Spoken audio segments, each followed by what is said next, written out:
Assalomu alaykum. Andijonda 80 metrdamiz. Shitlarimiz tayyor bo'ldi. Mana chiroyli qilib o'rnatib berdik. Sanjarbek degan ukamizni uyi xonadoni. Gofrada montaj bo'ldi.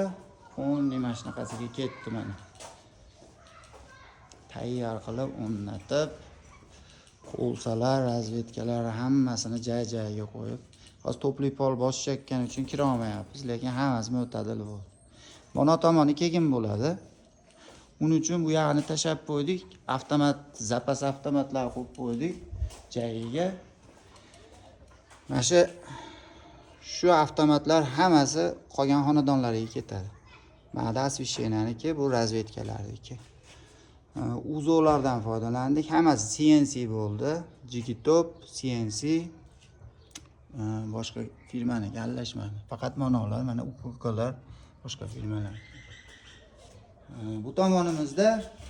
Bu tomonimizda elektromobilni ham shu yerga qo'yib ketdik. Bu elektromobilga, bular asvishena va razvedkalarga 3 ta qo'ydik. Переключатель fazidan. Bu elektromobilga. Shuni mashinaga qo'yadi. Zaryadka устройствосini mashinaga qo'yib, mashinadan shunday olib, ulab, подключение qilib qo'ysa bo'ladi. Tayyor, xudo xolasa. Kimga shunaqa xizmatlar kerak bo'lsa, aloqadamiz. Instagram, YouTube, Telegram kanallarimiz bor. A'zo bo'lib olasizlar.